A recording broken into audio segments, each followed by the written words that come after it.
Hey YouTube, hey Insiders, this is probably the final video I make of this car. This is an '02 CVT Insight, which is a one-owner car, except for me, but I've only owned it a few weeks. I'm going to put 1,000 miles on it and sell it. I've been working on it in the last few weeks, and if you've been watching these videos, you've seen everything I've done to it. This probably will be the last video I do on this car, aside from like a final for sale where I kind of recap everything I've done. But this will be quick. I just wanted to talk real quick about some final things I decided to do kind of after the fact. Didn't have to do these things, but just felt like doing it because I wanted the car to be as good and right as possible. Got my vanity plate. You might say, why do you want to put a vanity plate on a car you're going to sell?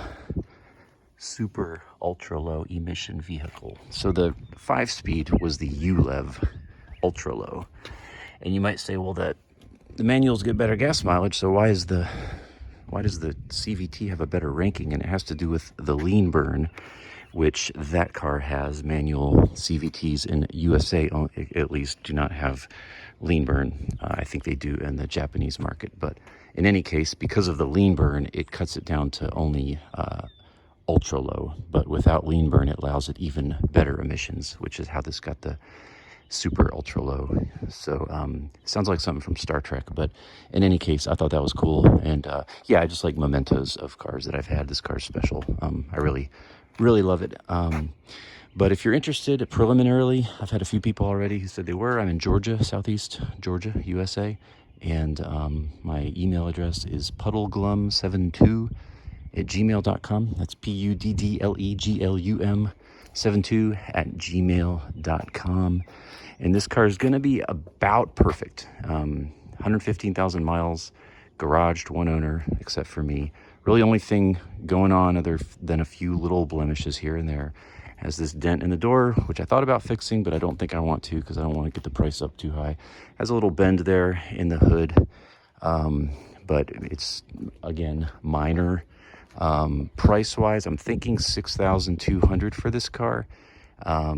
It has 115,000 miles, clean Carfax, again, new tires, very strong IMA battery, cold air conditioning, and I have fully serviced this car, which you can see in these videos, and it runs like a champ. So I think that's a pretty fair price. You know, I was kind of looking at Craigslist, Walmart, Facebook, what's that thing called?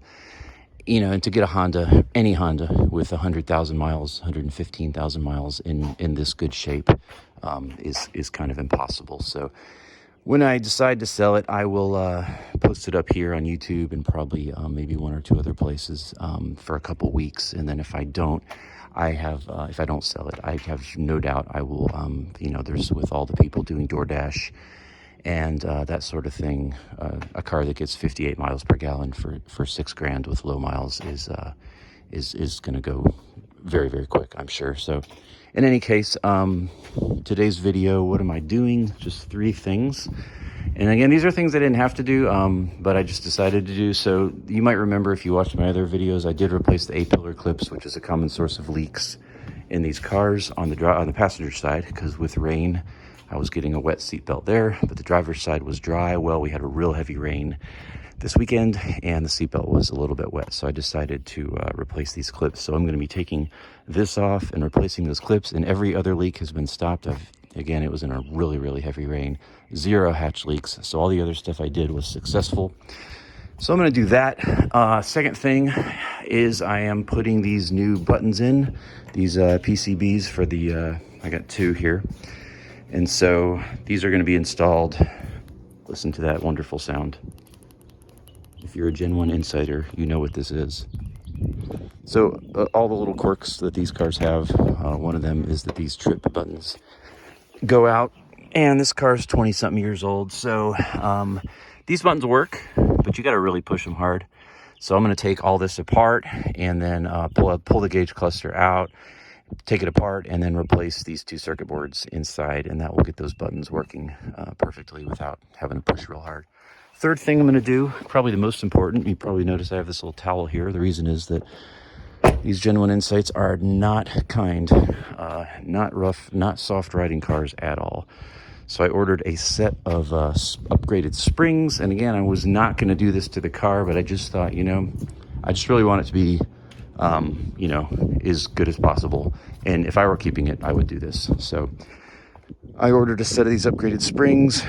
Here is the new and old next to each other. Can't really tell much of a difference visually, except that this one's about an inch, about, I don't know, maybe an inch and a half higher. And the spring rate is different, so not only does it lift the car, but it is so much more comfortable. This is the best upgrade for a Honda Insight, in my humble opinion, that you can do.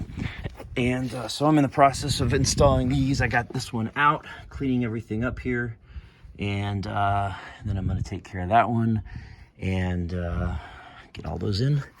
So that's where we're at. Again, quick short video. Just wanted to let you know kind of where we're at with this car, and I'm going to drive it. I want to put 1,000 miles on it. I'm taking it to Atlanta in a few weeks to see my brother, do a little road trip, and just make sure everything's tight, and then she'll be up for sale.